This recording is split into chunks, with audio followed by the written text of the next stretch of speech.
what if we don't die? Maybe life isn't just about survival. What if it's about growth? I'm Bro. I'm a psychic medium, and I've been doing professional readings for nearly 18 years. I'm here to demystify the mystical.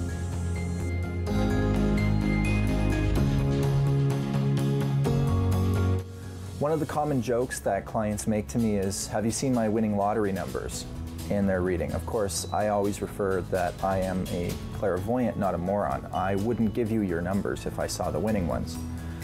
Well, my next guest, Tim Schultz, is a dear friend of mine. We met through being interested in the paranormal, and he actually did win the lottery after having a psychic dream. So I think you'll find this very interesting.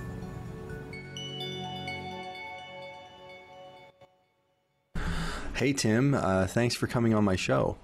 Yeah, thanks so much for having me, bro. Great to see you. You and I have been friends. Yeah, it's good to see you too. We've been friends for, I think, going on 10 years now, actually. I think so. Yeah, it's been quite a while. Yeah, 10 years. Wow. For my, I know, right? You look great. I had hair when we started this friendship, and time has not been kind.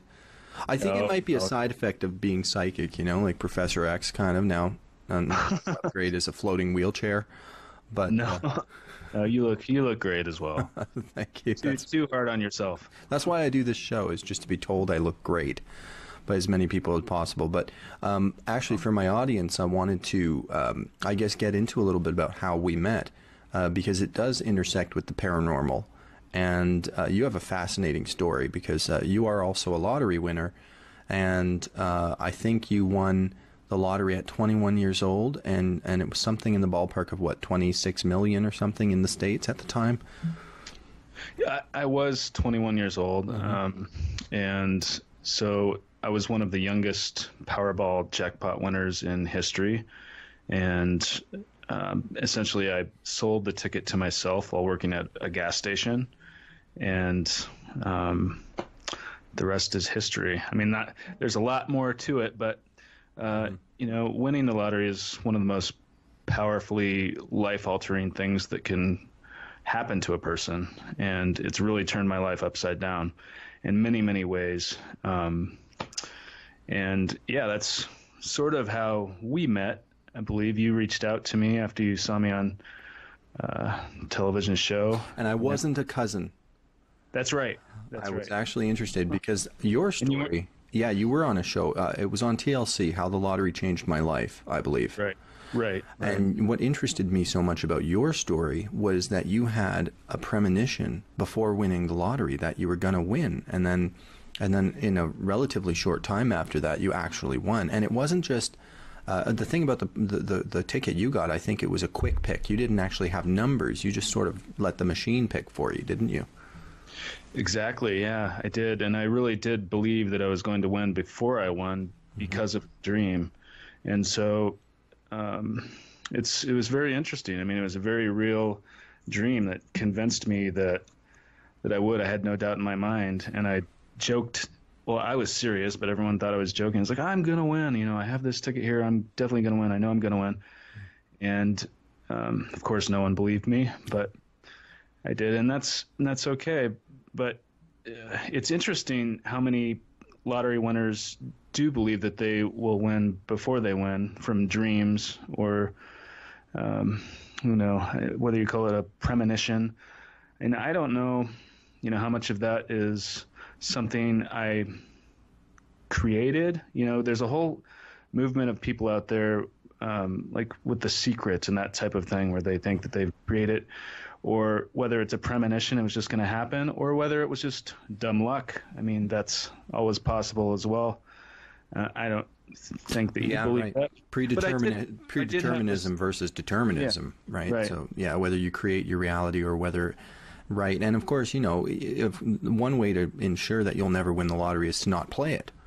Right. But having said that, the statistics are out. The numbers have been crunched. It's like billions to one that you would have won, and that you would have won in a reasonable time frame after that dream is what points toward it being premonitory, I think, in this case, more so than even manifesting your reality. Yeah, exactly. Well, because you don't create your dreams.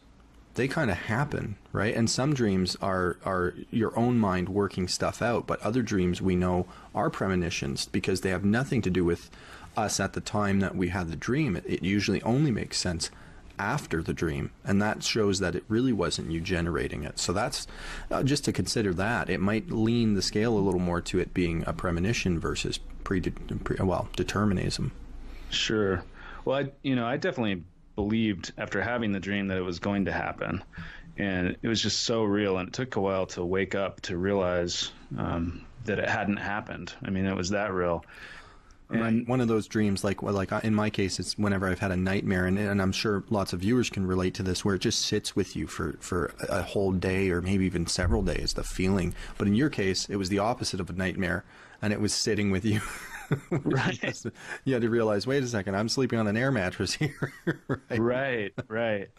Yeah. I mean, and anything's possible. I think you have a better chance of being hit by an asteroid or being crushed by a comet or, plenty of things other than winning the lottery. The odds are not in your favor, but somebody I always want to say, if I had to choose how to go, I want to be death by ice cream truck, just run over by a slow-moving ice cream truck with that creepy music playing. And yeah, so, there you go. Yeah, that's my way. Those odds are probably higher for me than winning the lottery. Yeah, no, that's definitely true. Well, I'm chasing after them, waving my bill at them. But anyway, that's another story. So, right.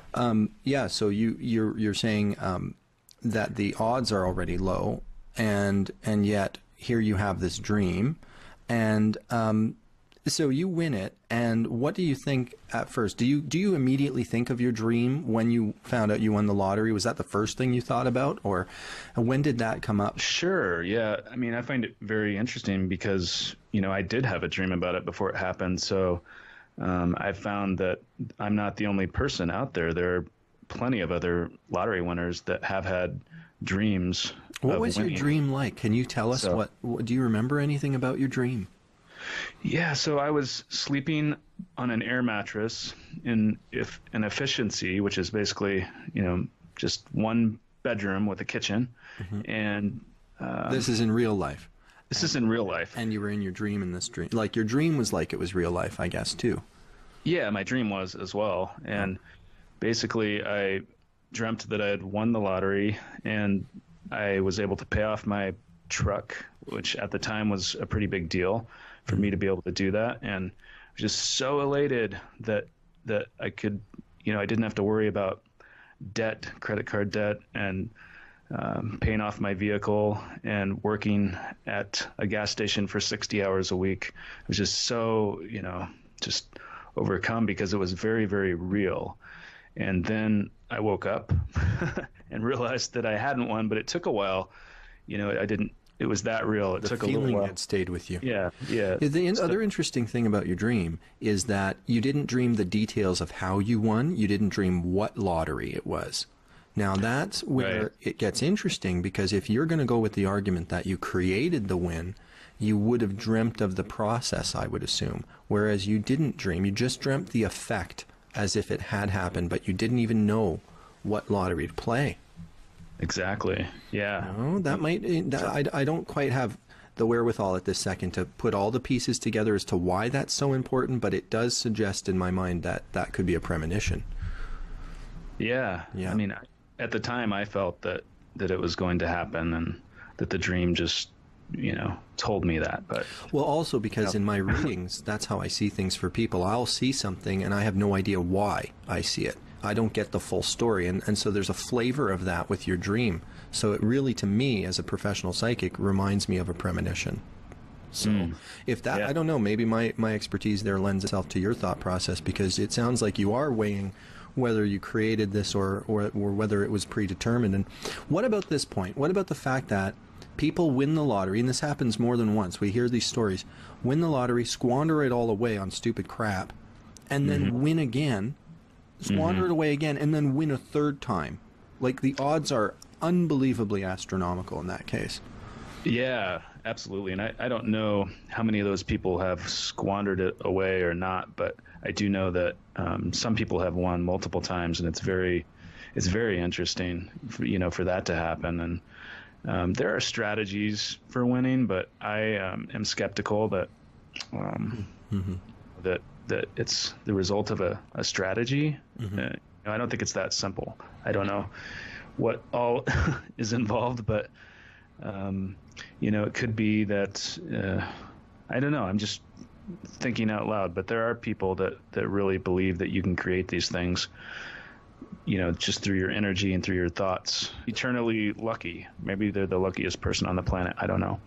But maybe they're lucky, but the thing is, statistics would suggest that it's like impossible to win that many times, and especially when they're random wins, and that it happens suggests that there's some higher order to our lives. Like if you're meant to win, you're gonna win. And so this actually ties into something that clients will ask me. I've often had a client, well, not often, but I get clients every so often who will make the joke, well, if you see my winning numbers, let me know. And I always say, well, I'm a clairvoyant, not a moron. If I saw your winning numbers, I'd play them. I wouldn't give them away.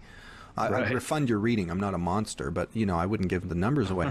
And I've asked myself quite seriously, well, why don't I see numbers and things? Why is it like I can't direct my attention? And what I have received from Spirit is that level of event in life, when people win the lottery, and I think it goes the opposite. When people win the lottery of having bad luck, like when an accident happens, it's like your soul has pre-planned it for you to some degree. I'm not sure I even believe what I'm saying. I'm just saying this is what I've been told by Spirit. Sure. And so if you go with that for a second, you go, well, wait a minute, that kind of then makes sense why some people could win multiple times, because it's like they're meant to have it, especially when they squandered it away. And so, well, no, you're supposed to have it, so you win again to have it back. And it's like it comes to you.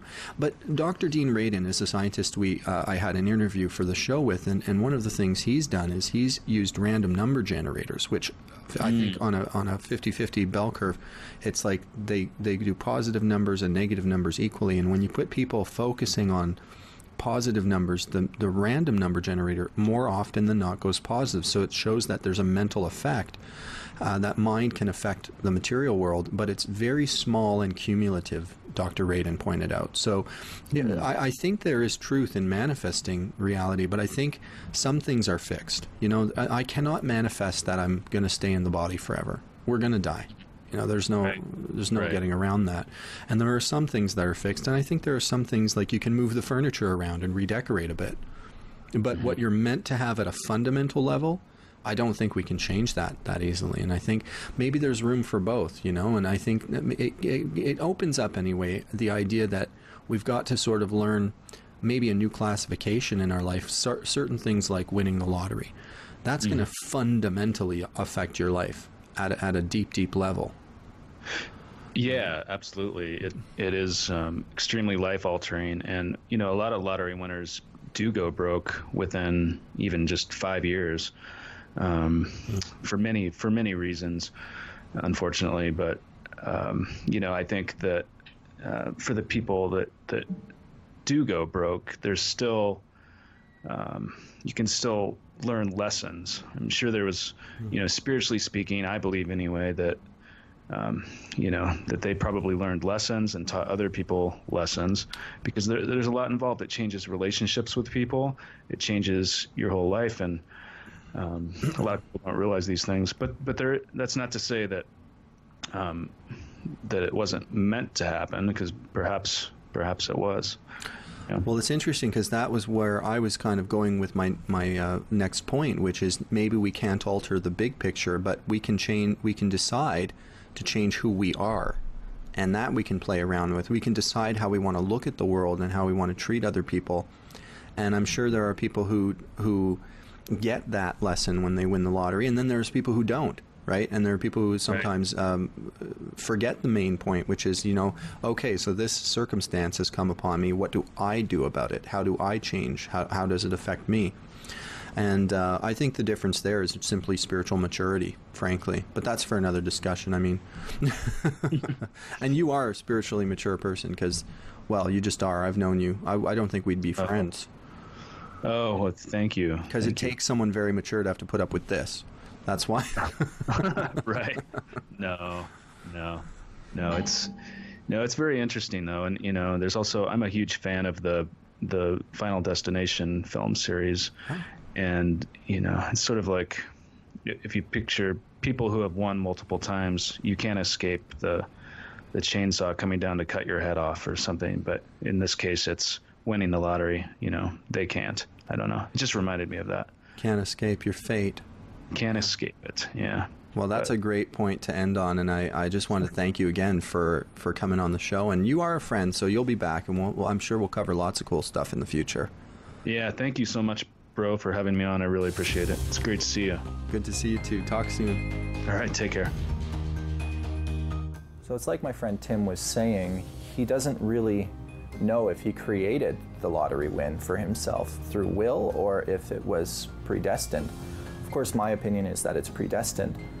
You have to admit, whichever you believe, the odds are still incredible and staggering that you could win the lottery, especially when it's a random Powerball like that, and especially that he had a dream shortly prior to the win. So, there is speculation with what I do, whether or not premonitions are an indication that the future's pre-planned already, and I'm just tapping into what's already there, just hasn't happened yet, or if maybe what psychics see in some form makes it happen.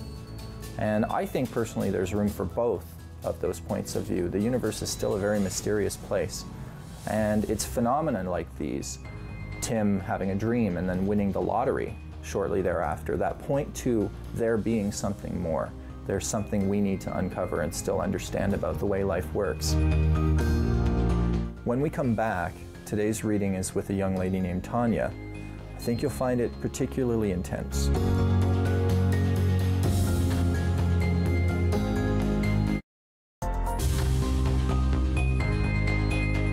I'm hoping to hear from one of my best friends. He passed away over 18 years ago. And I'm hoping to hear from Jamie Lee Miller, who was murdered a couple years ago. I'm just looking for some answers. Yeah, they're saying you're very nervous. It's okay. You're in good hands. I look young, but I've done this work for 20 years now. I started when I was 15, and I had hair when I started out. Oh, yeah. So I don't know if it's an occupational hazard that the waves make it fall out or something. I don't know. Next is my floating wheelchair like Professor X. But, yeah, we all want those. Right, but I do sense that we have some presence with you today. Now, this could mean relatives who have passed on. So I'm just going to give them a chance to step forward. I'll let you know everything I get in a second. Oh yes, I get a strong sense around you. Now there's a man stepping forward as well.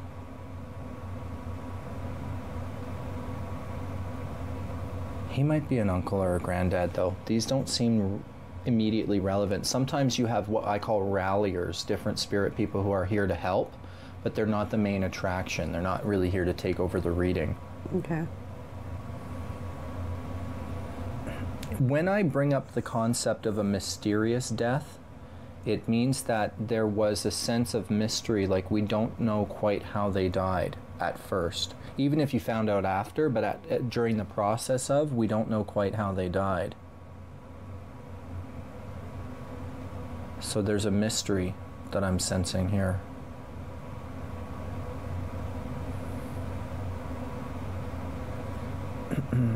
Can you relate to someone who passed away too soon in life? Mm-hmm. And was there a sense of mystery or something unsolved around that death? Just yes or no? Mm. Yeah. Yes, okay.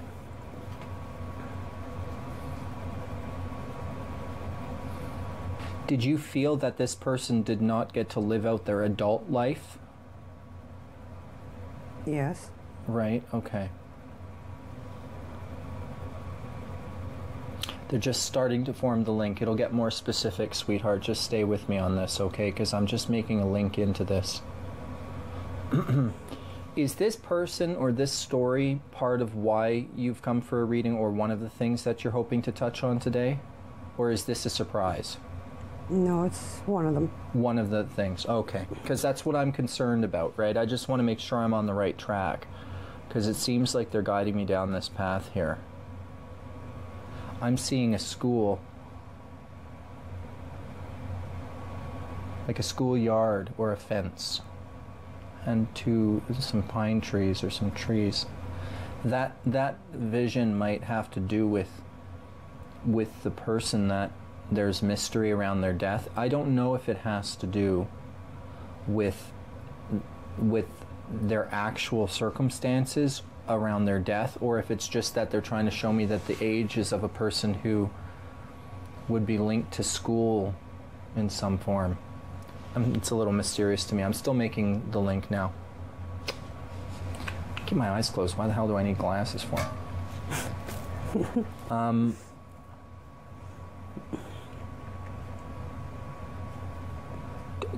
Don't tell me the story, but just yes or no.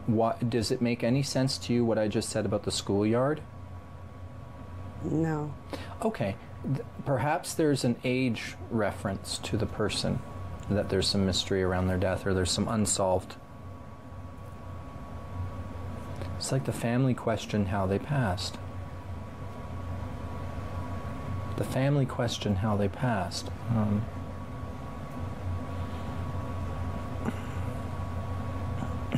I'm tasting sort of metallic, sort of like, I get this sometimes if the blood had drugs in it, or if there's a mixture of different compounds that don't belong there, like toxins. Is that possibly part of this? Can you conceive why I might sense that with the person whose death had some mystery around it? I don't know. Okay. Honest enough, but maybe I am getting something still that people aren't aware of, right? Because it could be part of the story that there was toxins involved, or drug involves itself somehow. I'm not sure.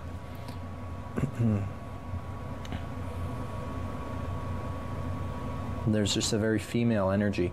The person earlier who I was starting to sense about premature passing and mystery around the death. Is that a female? Okay. But is that one of the non-blood relatives? Because it's it's very interesting how it's non-blood relative, but in the family somehow. Right. Is it like a niece or a friend's daughter? She's a friend. Jamie was a really good friend of mine. I met her a few years ago. She has 3 kids, and our kids used to play together, and we go to the park and stuff, and an awesome lady. I mean, she loved her kids. She just did weird, crazy, quirky things, like she was just one of those girls that if it made her kids laugh, she'd do it. If it had anything to do with like arts and crafts and stuff, she'd do it. She had like a love of life, just total love for life.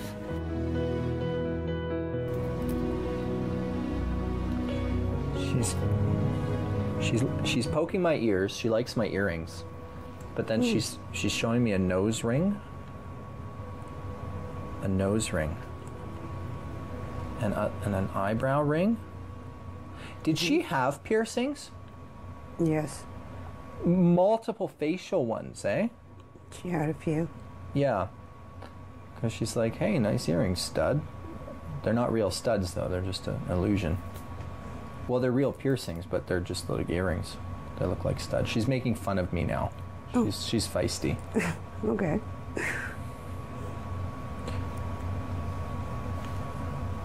Is her death still a mystery? It is. She's telling me something about this. Hold on, let me just see.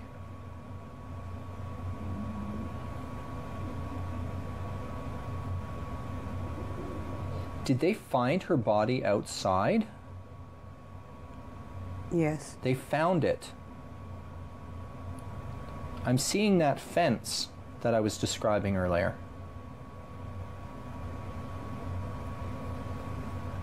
I'm hearing children playing or laughing.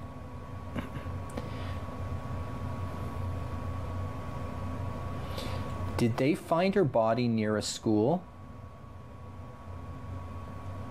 I don't think so. I hear children laughing or playing like a school, like a schoolyard. This is very bizarre. But she could be walking me through some element of where she was that day, or what, some part of the story.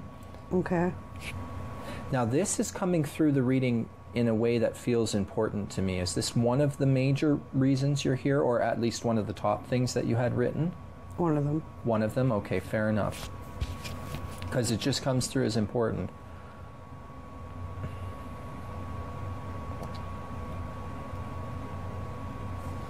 She's quite beautiful. Like, she's her best self now. I'm seeing hair that's blonde. When she was younger, it would have been blonde. It might be brown, but brown blonde. Mm-hmm. And she's got a crimping device, like from the 80s and 90s, from when you and I were young. and she's like showing me some curls, but they're not real. But she has a wave to her hair. Right. And she's really cute. She's really cute. She's a cute girl. Cute. And she's wearing something funny. She's got like a beautiful top. I don't know what they're called. It might be a halter top or something. But she's wearing jeans, but she's got a cute top that come down like a skirt almost. It's kind of cute. She's got straps around her shoulders. She's really cute. And very simple, but all the art is like in tattoos and piercings for her. Like, she glams it up with accessories, we could say. Okay. And this is her best self, eh? Like, she might not have been like this at the end of her life either. This is her best self. Does that sound like her description to you? It does. Okay, fair enough. Did you get a tattoo for her? Someone got a rose or a tattoo with a flower for her. I didn't get a flower for her. Did you get a different tattoo for her? Sort of. People have commemorated her with tattoos, I'm sure. Right. And it's like something she would like. Mm-hmm. That's something she thanks you for.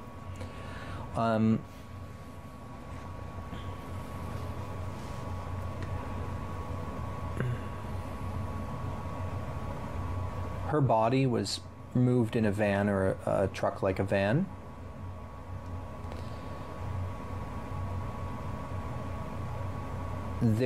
It wasn't like a boyfriend or a lover that murdered her, but there was some people that were, let's say, involved in shady business, drugs or something to that effect. This doesn't look like it's a solved case. Is it a police case currently? It is.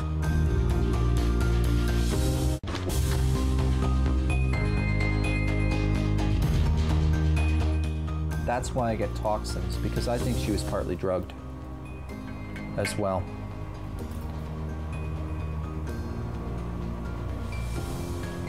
So is it someone she knows? Well, she would have associated with them on some level. I don't know if the actual murderer was someone she knew. Seems a little like a hired gun. Are you aware that she was asphyxiated? I don't know those details. Yeah. She refused something with shady people. She refused something, or she was unable to do something for them, whether it was a practice or whether it was payment of something. I don't know. It could be a mixture of both. Maybe in order to pay for a drug deal, she would have had to do a deed for them that she didn't do or couldn't do. And for that, she was targeted. You don't know who to trust, you know? Like, you don't know who did it. You don't know the outcome. Nobody's been caught, so you don't know if the person behind you is the one that did it, you know? So you're very uneasy. You're always on caution. It's hard when it's somebody that you know, when it's somebody that's so close to you that you knew personally. So, yeah, it's not easy. She's just given you a kiss on the cheek, and she says she's fine and don't worry about her. Have you dreamt of her after her death? I have. Because that's her way of visiting you. Do you notice she looks radiant and good in the dream, and her mouth barely moves, but she talks to you? Have you noticed those details yet? She just looks like she did in person, yeah. Perfect, yeah, and that's her primary sign to you. So that's really her. That's really her. It was like 4 or 5 months she was gone before they found her. She shows me Halloween. When did she die? She was missing for a few months before they found her. What month did she go missing? She went missing in October. October. Okay, because they're showing me Halloween. Mm-hmm. All right. So this is a case. This is an investigation now. Mm-hmm. So I'll have to deal with that with police. I'm sorry, I can't go too much more into it on the show. But please take this as a validation. She's made it. She's okay. She's fine. And she's feisty as all hell. And she's happy. She's a sweet soul. She's a protectorate to your kids. Eh? She's like an angel to them. You can think of her like a guardian angel. Well, that's good. Yeah. And there's another one. There's a spirit person who feels like family that wants to connect to you. And they give you a kiss right on the top of your head, like they're right behind you.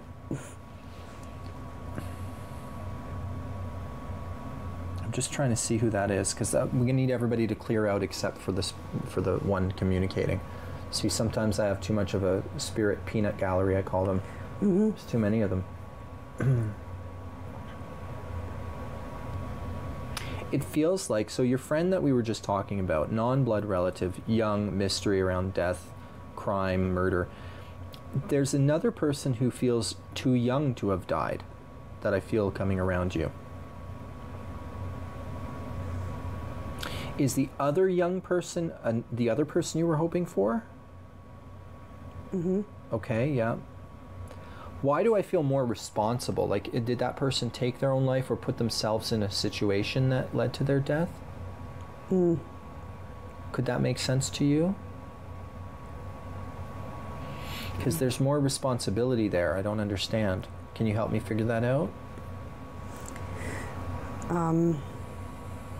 He was inline skating. He was skating at the time? Inline skating? Inline skating? Okay.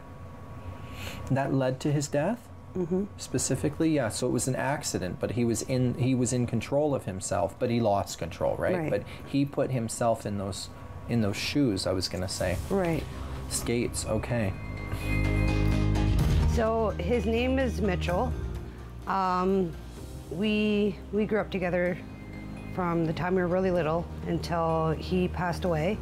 We'd call each other on the phone long distance and be on the phone for hours and rack up the phone bills. We go for bike rides and not tell our parents where we were going. So yeah, there's quite a few stories. Growing up on the farm, it was very, very interesting. He actually was hit by a car in Barrie, and he had come up to Barrie for the summer to work with his dad, and yeah, he was in a rollerblading accident. It's just something that you'll never get over. It's your best friend. It's like a brother to you, you know? So it's just a piece that's just never been filled. It's still missing. Was he like young? Like, he wasn't a teenager. Was he in his 20s or something? No, he was younger. He felt young to me. Mm-hmm. Would he be 20 now? No, he'd be older than that. Older than that, okay, Mm-hmm. yeah, because he's lived out his adult years in the spirit world, but he was young. Like, I saw teens at first, but then he shot into his 20s, so he's just telling me he's left young, but he's been growing. Is that like a brother to you? He feels very brotherly. Yeah, it felt like that. Yeah, because you keep having these special connections with young lost, but non-blood relative. Right. But yet, he's like a brother to you. Right. Because I don't think he was a romantic partner. But he feels like, well, if there was any of that, it was either on one side or short-lived or something. It wasn't like he's like, oh, wait a second, bro, don't get carried away. But he protects you. He protects you very much. He didn't see it coming. Was his death an accident that was sudden and like out of the blue? Mm-hmm. Was he hit from the side? Sort of, yeah. I don't know. I'm getting like head stuff too. Mm-hmm. Did he have injuries in the head? He did. Yeah. I'm touching my right side, by the way. Do you know, I don't want you to relive it that much, but do you know off the top of your head, was this right side more? Well, anyway, look into it. He wasn't one to follow instructions or take orders from people. He was like a bit of a rogue in life, because on some level he psychically sensed he didn't have a long life. So it's like, I'm not going to listen to you. No authority, no respect to authority. He did what he wanted. I don't know if your family took him in at some point, but I just feel like his family had some chaos in it growing up, and other people were like family to him. Like, people were kind to him, and he's never forgotten that. Like, you are like family. Right. See, he's shy. He doesn't want to talk. He's not into this stuff. It's not his cup of tea. I don't even think a cup of tea is his cup of tea. But he's like, yeah, I'm with you, kid. Like, he's always watching over you. He's never that far. But I feel like I'd have to coax him to talk, so I don't want to push him if he's not able or willing. But if you brought his family to me, I think it'd be more of a conversational connection. But I don't think he's going to interfere that much. But he's like, yeah, he's dipped his head in, and he's watching what we're doing today and just wants you to know, I'm okay. Don't worry about me. Show him. I don't know what it is about nuts, like peanuts or chestnuts or something like that. Or like, heck, I don't even know. Maybe it's sunflower seeds. But you might not think of this right now, but there's a memory with him, with these nuts. Someone might know about that, like he always ate them or something. Or he's spitting at me now. He's spitting on me with nut shells or something. Either that or he's calling me a nut. I don't know, one or the other. But I do actually think there's a deeper connection there, pistachios or something, that you'll come up to.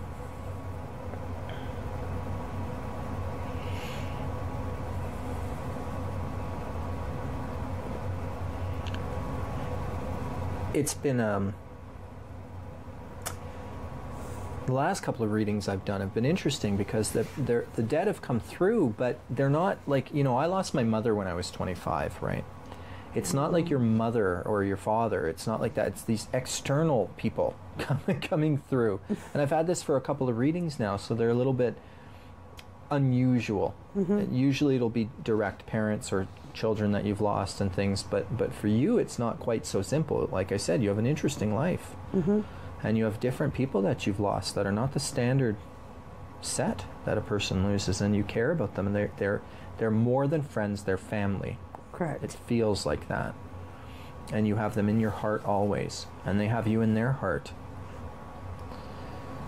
I feel that it might be beneficial now for you to talk to me about questions you might have. This is what I do with my clients typically at this point, is you can talk to me about anything. You can bring up a subject or ask questions. Do you want to go into anything I didn't cover, or anything further that you want to look at? I wanted to see if Jamie has anything she wants to say to her family. Okay. Jamie is the spirit of the woman who I sense was murdered. Okay, let me see more here. Her mother's still living, correct? Because I want to go to her mom right away, and I want to say the way that she's come to you in dreams, she's been doing to her mother, but you can also tell her mother about your dreams through a message. Because you don't call, but you can email. You have their email, correct? Does she have a living brother?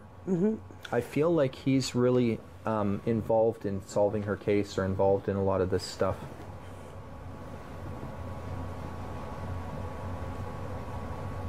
I feel that he's involved in a way that he's trying to help fix things and solve things. And he's been a champion of hers. And she wants him to know that he's her hero. He's her hero. Okay.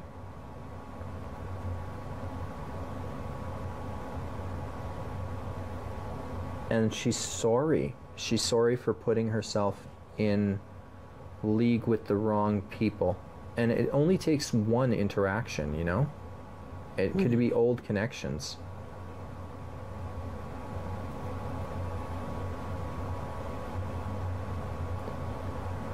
That she knows that it's going to get solved. I don't know, maybe she's seen ahead already, or like I said, we're going to work with the police, but she knows that it's going to get solved. And she wants her family to know that they will have their justice and their peace. There's questions I had that were definitely answered. Some questions were definitely answered. Some I still have to look into. But yeah, it's messages to pass along that I will definitely pass along, for sure. I wouldn't really say closure. I say makes you feel better. You know, like you feel you got the questions answered that you wanted answered, but you can't answer them all. So you feel better, for sure. There's definitely something afterlife. We don't know what. But there's definitely gifted people that can help you, for sure. And I think I'm just gonna take away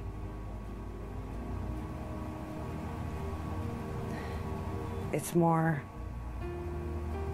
relief. Take relief is what I can say. You know? How do you word that?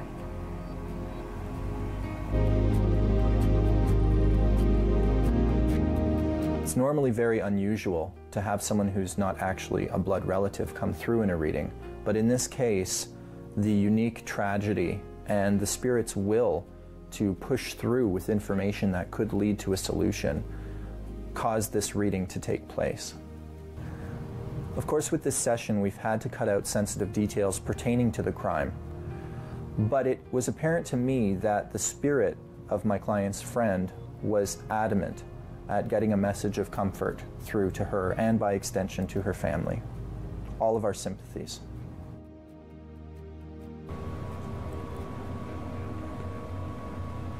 Did you have two children? I see two kids around you, and I'm getting them very different from each other. Now, that usually means son and daughter, but it could also mean half siblings, like not the same father. Can you help me figure that part out? I do have two. Are they son and daughter? Right. Okay, but they're the same dad? Right. Yeah, but they're just very different. They're like night and day, your two kids. They are. Boy, are they cute. Your little girl's like a spitting image of you. It's like you shook your head and she fell off. Oh. She's like a little mini me.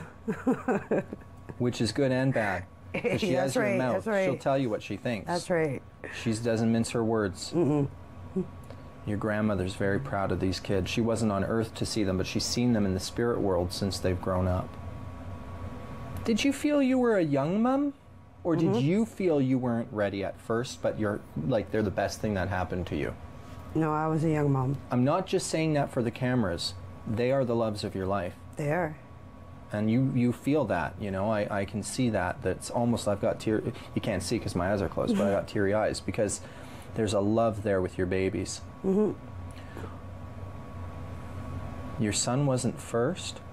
No. He feels like he's the baby, but he feels like he was 4 or 5 years after. Right. Like there's a gap. Is it 4.5 years? 4 years. Yeah. But he's a handsome young man. My gosh, look at him grow up. Little chestnut hair. He's got a little bit of he lets his hair grow a little bit. Uncle Bro's proud. I used to, when you tell him to watch my old Much Music, I had hair, just for the record. As I said, it fell out somewhere along the lines. But he's got nice hair, and he's going to grow it some more.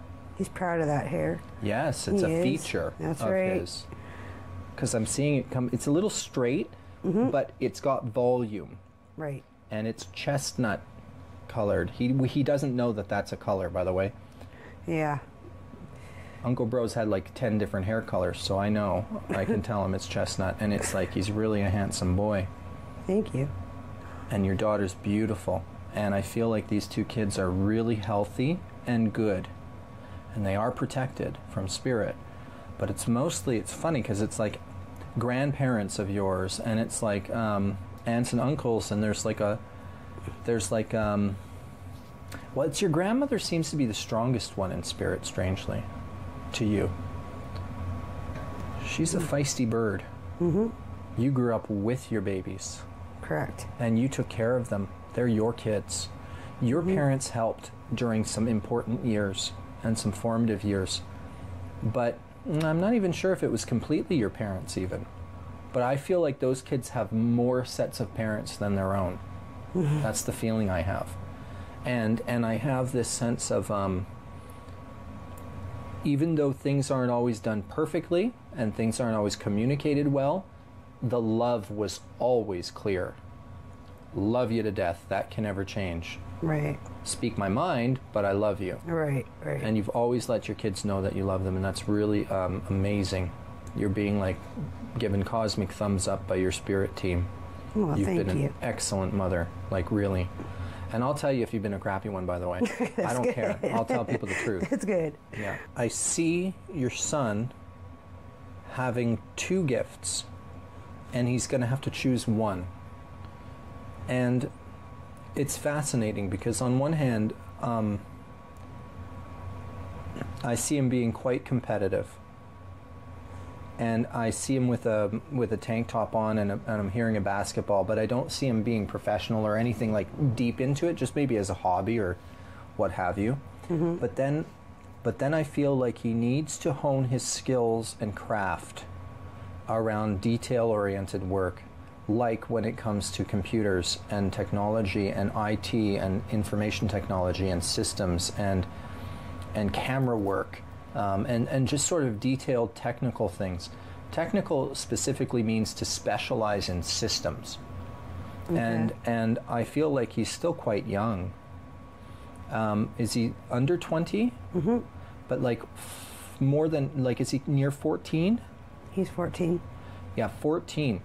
I feel he needs to, in the next couple of years, be encouraged with computers, and maybe even get involved in an extracurricular program or a camp that has to do with film and sound and things to do with the technical aspect of the media.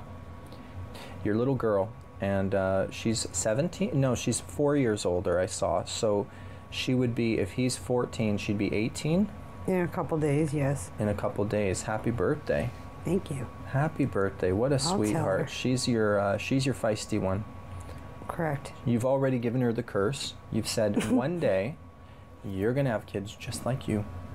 And she's going to. She'll see. She'll see It'll that be day. 10 times worse, yes. Yeah. She's a really great kid. And I'm feeling, I think she's got some lessons around relationships and romance, love. I feel she has some lessons around that. And her love life seems to be shining right now. Is she going through a breakup, or did she process a relationship in the last year? She's got a crush on someone. Okay. When was the last breakup with her? And I get like a C or a K, like Kevin, Kyle, Christopher. Is that ringing any bells to you? Well, not that I know of, but now Fair that you're enough. bringing it up. Fair enough. You can look into it. But, okay. But I get the sense like new love, and resolve from her past. So she's been disappointed before, but she's going to go through some lessons and find out Mom was human after all, and That's have more good. compassion. She'll be your child that's also a friend. She'll be the kid that comes and has coffee with you and goes out on mom-daughter dates, even when she's in her 40s. She's that nice. kid. Not that your son won't, but your son will have the pool, and you're going to go to his house to lounge and tan. He's more cool. I understand. Yeah. Beautiful kids, beautiful kids, and very, very healthy, well-adjusted, grew up with you, not from you. And there's a difference there, but there are pros and cons to that. And like, for instance, you were not a helicopter parent. These kids are independent, and that's something people should take a lesson from you, especially nowadays. But at the same token, they've been given the freedom to find their gifts. Correct. And your daughter, I feel like she needs to fly a lot, or needs to travel a lot. Has she had any interest in England or Paris and France? Has she spoken about those places? Yes, because it has to do with hairstyling. Yeah, because she needs to travel there for work, and she needs to take courses or needs to have competitions. And I feel like she's going to do more of that in the UK. I think at the time you were already working on a film involving investigating the afterlife and psychic phenomena and all that. Do you want to talk a little bit about that project? Sure. Yeah. I at the time I was producing a film that ended to be it was a 5-year production about ghosts. Started out as Haunted Colorado and kind of evolved into going around the world and to some of the most haunted places that I could find. And it's called Chasing the Shadows, chasingtheshadows.com. And just it's really an exploration into what is a ghost. And in the process of shooting it and editing it, we had quite a few really interesting experiences that were eye-opening to me. I also, unfortunately, had a good friend that passed away during the end of the production. And so naturally, the film kind of evolved into if you accept that a ghost is something that is real and that we do live beyond our bodies, then what happens when we die? Mm-hmm.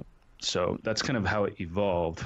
But it's not a film that's the point of it isn't to try and convince anyone that a ghost is real. You know, I completely respect the skeptics out there because, like a lot of people, you have to experience something to believe that something exists. And to be honest, if you watch most reality television shows on the subject and most films, most of them are complete nonsense, or at least heavily edited, because people want to see the ghosts jumping out of the woodwork and people getting possessed and that sort of thing. Yeah. I mean, I find that fascinating. That's one of the reasons why I wanted to produce the film. I thought that would happen everywhere I went. And we shot, like I think 500 hours of footage, something like that. I don't know the exact number, and just put the best of the best into this film. And the majority of the time when you go into a place that's haunted, it wasn't like jump out at you and like some Eddie Murphy movie or anything. Right. Yeah. Right. So, but it was quite an experience. So if you want to check it out, that's at chasingtheshadows.com. But, I've had a lifelong fascination with the paranormal and ghosts and that sort of thing. And you might be interested in this, Tim, because the purpose of my show here is to investigate the paranormal and to show off the reality of psychic ability and teach and educate people about it and how readings work and how mediums work, as well as talking to people like you, so that I can demystify the mystical and take the shadows out of it, so to speak.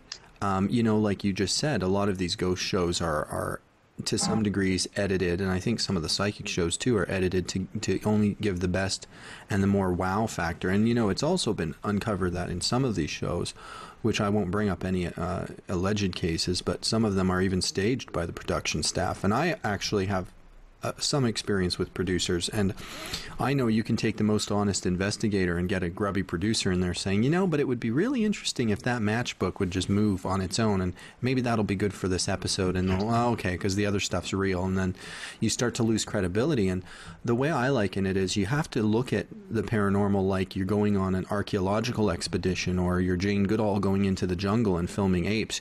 You can't go in and tell the apes how to perform. You've got to go into their environment, and it's more of an expedition. And I loved your film for that, because it really gives that feel that you're on a journey to find answers and discover it. And listen, you take a camera, follow an archaeologist, it's going to be boring 9 times out of 10 or 99% of the time. But when they come across the T-Rex fragment or the ancient human fragment of bone, that gets interesting, and so this is not something that should be glorified. It's something that should be seriously investigated, and I just have always you and I have been friends for a decade now, and I've always admired that aspect of you. I think we've always connected on that level. Oh, yeah, thank you very much. Yeah, absolutely. It's it's really there's a lot of real pressures out there for producers that make these shows. They're in it for the money for their job. There's pressure. They need ratings, or they need to sell X number of copies. So, I'm absolutely sure that there's a lot of faking of things that are happening, and it's just kind of the nature of it. But when you watch it as a viewer, a lot of people don't know that, and that's what's sort of sad. But it's still entertaining if you go into it just to be entertained, and some of it is, I'm sure, legitimate and So you just have to decide yourself as the viewer. It's just kind of difficult to do because there's so much power in the edit. In this documentary, I really tried to stay, true and neutral, and just kind of show what is happening. So.